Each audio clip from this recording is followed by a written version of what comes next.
probably the overwhelming impression that I'm left with this debate is the level of passion that people display. People really genuinely feel connected to what it's like to live in a city. I think the most interesting thing was that everybody was talking about people and making London a city for everyone.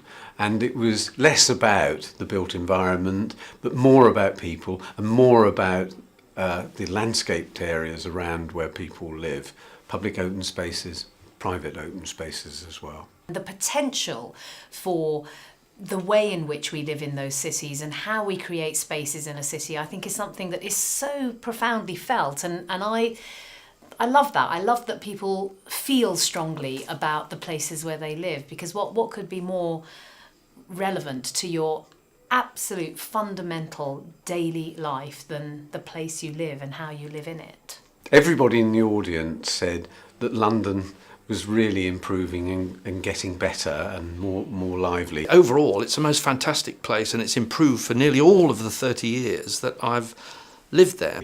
I think the one factor that people said, though, was that actually for people who were reasonably well off, that was the case. But for poorer people, it was becoming an increasing struggle. It's got this problem that weight of money is polarising ownership of the city between haves and have-nots.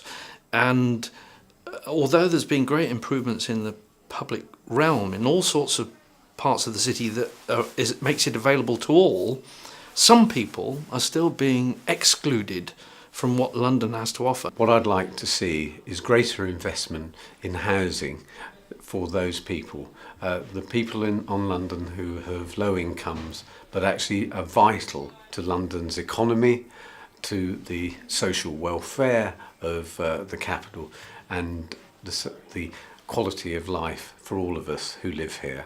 The one thing I think needs doing is to ensure that there is a plentiful supply of cheap homes for people in and around London, so that they can, keep the economy working. I think London's a great city, but I think we've got to keep working at it all the time. And one of the things I think we need to do, for example, is improve its transportation, because I think that's fundamental to people's experience of the city. I think you should be able to walk and cycle everywhere in London. If we could make great improvements to the way that you can be able to get out of your car and to be able to cycle, particularly around London, that would be the greatest improvement that you could make. More pedestrianisation, safer routes for cyclists, the 20-mile-an-hour limit. We should be creating cycle lanes and green spaces everywhere that people can cycle. Continuing improvements in the transportation systems, such as Crossrail 1 and 2, and ways of reducing transport demand, so more home working for certain businesses.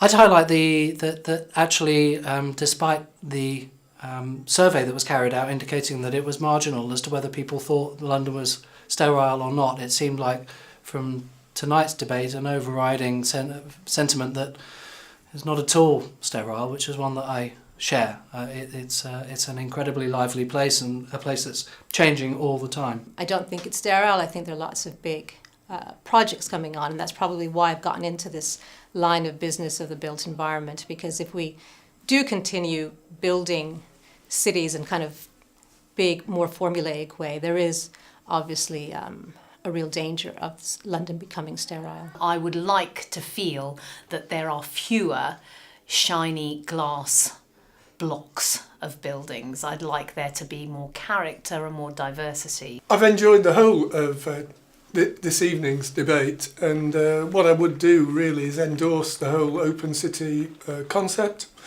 I think London's a brilliant city, but we can't hope to accommodate a growth rate of 100,000 people a year without an active debate such as we've had this evening.